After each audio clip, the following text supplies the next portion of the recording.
So let me start by introducing Carlos.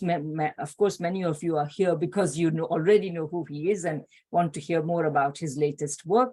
But let me just say that Carlos is an independent researcher and political activist in London, in the UK. He's the author of this book we are discussing today, The East is Still Red, but also of No Great Wall on the Continuities of the Chinese Revolution, which of course addresses the critical question or the issue of whether China underwent some kind of a radical break in its revolutionary history with reform and opening up. And of course, as I mentioned, the end of the beginning lessons of the Soviet collapse. His main area of research is the construction of socialist societies, past and present. He's co-editor of Friends of Socialist China and co-founder of the campaign No Cold War. So Carlos, please go ahead. Thank you. Thank you very much. Thanks to everyone for attending today's launch, and particularly, of course, to the speakers and to the organizers, and to Radhika for hosting and chairing, and it has to be said, for giving an excessively generous introduction.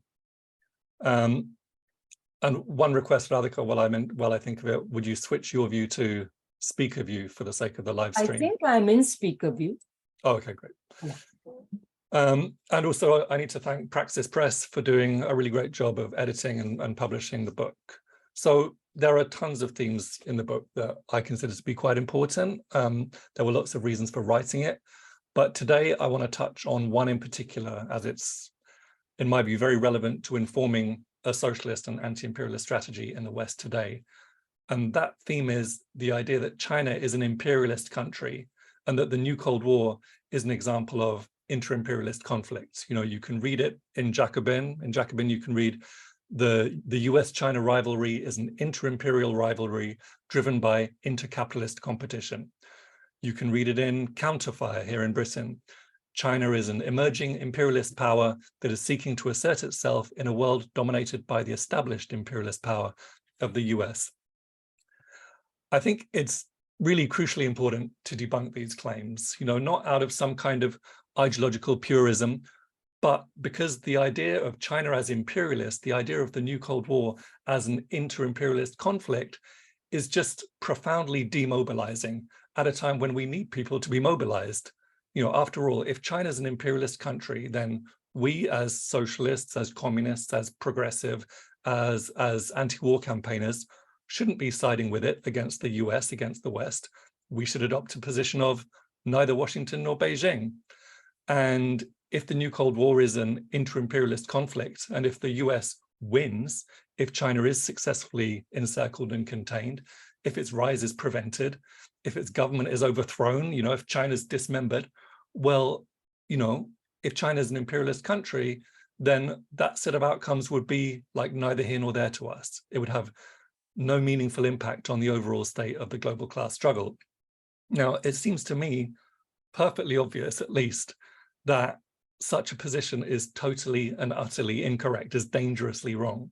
It seems perfectly obvious to me that the survival of People's China and the success of its socialist project and its multipolar project is hugely important, not only to ordinary people in China, but to the global working class and oppressed peoples. So let's take a look at this idea that China is imperialist. Like, what's the basis for the claim? And, you know, I'm choosing to ignore the wild statements of people like Mike Pompeo and Hillary Clinton and Antony Blinken here. Like, my focus is on what do leftists mean when they accuse China of imperialism. And I think the idea rests on a pretty superficial and dogmatic understanding of what imperialism is. You know, the foundational theoretical text on imperialism was, of course, written by Lenin in 1916. And Lenin showed that once capitalism had developed to a certain stage, where free competition had given way to huge monopolies, it could only continue to expand, it could only continue to grow through the domination of the resources, the markets, the labor, and the land of other countries. And by the time that Lenin was writing, the world was essentially divided into an imperialist core, including Britain, including the US, France, Holland, Germany, Russia, Belgium, Japan, and a couple of others, and a colonial periphery. And you know, the core of Lenin's analysis still holds, but there have been some very important changes in the world situation since that time. Firstly, and most obviously, as of 1917, there's been a socialist camp. There's been a group of countries outside the imperialist system, a group of countries that are neither oppressor countries nor oppressed countries, that assert their sovereignty and that pursue development and pursue modernization, but without relying on the exploitation of or domination over other countries. Second point is that we're in a long ongoing process of decolonization. The masses of Africa, of Asia, of the Middle East, of Latin America, of the Caribbean, of the Pacific, have stood up against colonialism, have won their independence. These countries, which we often refer to as the countries of the global South, are certainly still subjected to imperialist pressure. They certainly remain vulnerable to hegemony, to bullying and coercion, but their situation is significantly different to a century ago. Let's take, for example, Algeria or Iran or Mozambique or Mexico or Cambodia. These countries have got far greater control of their destinies, are far better equipped to defend their interests than they were previously. So, imperialism still exists, but its dimensions have changed along with changes in the global political situation. But we've got, some people on the left who want to absolve themselves of any responsibility to analyze these changes and to update their analysis. They look at China, they see that it's a relatively advanced country, it's a relatively powerful country, it's integrated to a significant degree into the global economy. It has some huge companies, some monopolies. They see that it's involved in the export of capital, it's investing in projects overseas, it's loaning money to other countries and so on. And they conclude, well, on the basis of this checklist, China must be imperialist. But, by definition, like if this is the definition of imperialism, ticking off those checklists, then probably the majority of the countries in the world today are imperialist. India's imperialist, Brazil's imperialist, South Africa is imperialist. But if all these countries are imperialist, frankly, the word has lost any useful meaning. The word imperialism is literally empireism. Clearly, imperialism has to include some notion of empire, of domination, of hegemony. So the questions that we have to ask about China are, does it seek to dominate foreign markets, foreign land, labor and resources? Does it use its economic strength to dictate policy or assert hegemony over poorer countries? Does it go to war in pursuit of its economic interests? Does it engage in regime change, in destabilization, in unilateral sanctions and economic coercion in pursuit of those economic interests? Because all of that is what actually existing imperialism looks like, right? Let's take the last 25 years. The US and its allies have waged wars and proxy wars against Yugoslavia, Afghanistan, Iraq, Libya, Syria, and now Russia. They pursued destabilization and regime change against Venezuela, Nicaragua, Iran, Eritrea, Zimbabwe, and numerous other countries. They've engaged in economic coercion against Cuba, the DPRK, Venezuela, Nicaragua, again, Iran, Belarus, and numerous other countries.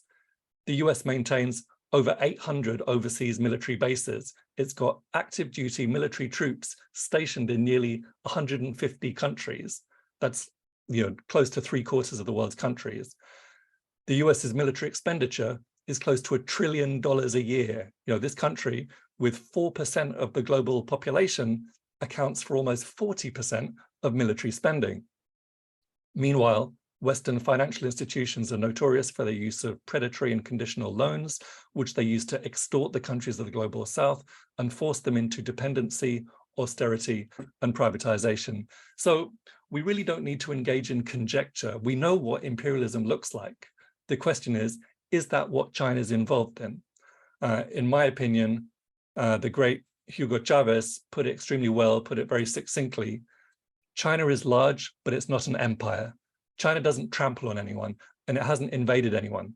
It doesn't go around dropping bombs on anyone. And this is a very profound point, and it's made by a lifelong, passionate, proven, and extremely effective anti-imperialist. Yes, sure, China has become a major power. It's the world's second largest economy. Its people live an awful lot better than they used to. It's a science and technology powerhouse increasingly. It does invest in projects in other countries. But the whole nature of the Chinese economy and Chinese society is fundamentally different to that of the West. China's economic rise hasn't been based on domination. It hasn't been based on monopolizing other countries' resources.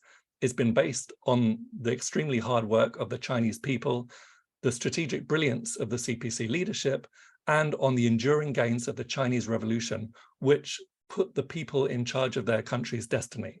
You know, the fact that China doesn't have a capitalist ruling class distorting economic strategy in the service of its own self-interest, its own kind of selfish and short-term gains, means that it's able to pursue a fundamentally different model of development, of modernization.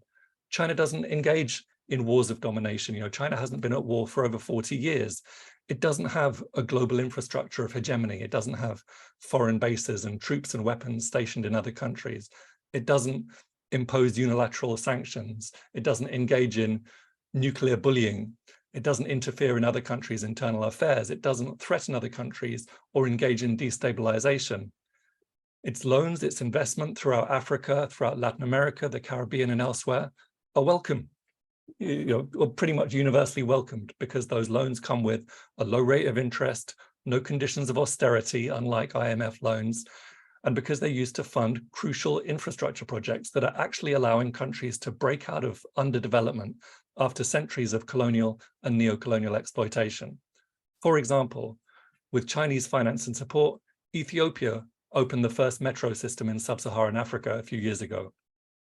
With Chinese finance and support, Bolivia launched a telecom satellite that provides connectivity to the whole country. And we're talking about the poorest country in South America. China built the new African Union headquarters in Addis Ababa as a gift from the Chinese government. The same with Zimbabwe's new parliament building. What a contrast. What did Britain do to support governance in Zimbabwe? It imposed an apartheid dictatorship. What does the US do in Zimbabwe? It imposes suffocating sanctions. China, meanwhile, gives it a parliament building. Contrast China and the US when it comes to the Middle East. The US and its allies have fought devastating, let's just call them what they are, genocidal wars in order to control the natural resources of the region. In Iraq now, there's a popular saying, the US bombs while China builds. And in no area of life is that more true than with schools. The US bombed literally hundreds of schools during the Iraq War. China is currently, like right now, building literally thousands of schools in Iraq. In Ukraine, the US did everything it could to bring about this conflict, and now it's doing everything it can to keep the conflict going, to fight Russia to the last Ukrainian. China, meanwhile, is coordinating with other countries and leading efforts to bring about a solution to the crisis based on dialogue and mutual respect. So the idea that China is an imperialist country, it just doesn't stand up to any kind of scrutiny. Actually, there's a far stronger case to be made that China is a victim of imperialism. The US and its allies, for example, think nothing of fomenting separatism in Taiwan in order to destabilize China and to prevent its reunification. They station tens of thousands of troops in South Korea, in Japan, in Okinawa and Guam, with a view to encircling China. They go to all sorts of measures to foment unrest in Xinjiang, Hong Kong, and Tibet. They're doing everything they possibly can to hold back China's emergence as a technology superpower. They send their warships to the Taiwan Strait and the South China Sea to intimidate China. They maintain a permanent nuclear threat in the region. China's strong, China can stand up for itself, but the US-led imperialist system is undoubtedly trying to squeeze it. The reality is that China's development of friendly relations with the countries of the global South, its investment and loans, its promotion of multipolarity are contributing to undermining the entire imperialist system. If a country needs investment and it's not forced to go to the IMF and it's not forced to go to the World Bank and it's not forced to accept onerous loan conditions and it's not forced to accept foreign troops on its soil and it's not forced to privatize and deregulate its economy, that means it's got the possibility of modernizing, of developing without compromising its sovereignty. It can choose a development model that's suited to its own interests. And that opens up very important possibilities. You've got countries such as Venezuela, Bolivia, Nicaragua, who over the last couple of decades have been exploring new paths to socialism, and the support of China, its availability, its willingness to engage in mutually beneficial trade and investment has been hugely important to that process. So, China's pursuit of multipolarity and its whole economic and political and foreign policy model is breaking the stranglehold of imperialism. And in doing so, it creates new opportunities for socialism as well. So, sorry, I've gone on for too long, but to conclude, it's essential that we firmly reject and debunk this notion that China is an imperialist country, this notion that the US-China tensions are a matter of inter-imperialist rivalry. We should be defending China, and we should be mobilizing the masses in their millions to fight against what is a reckless and disastrous new Cold War. Thank you very much. I'm Michael Hudson. I'm appearing here for the International Manifesto Group. If you like this video and ones like it, please subscribe. For more information, go to the address on the screen.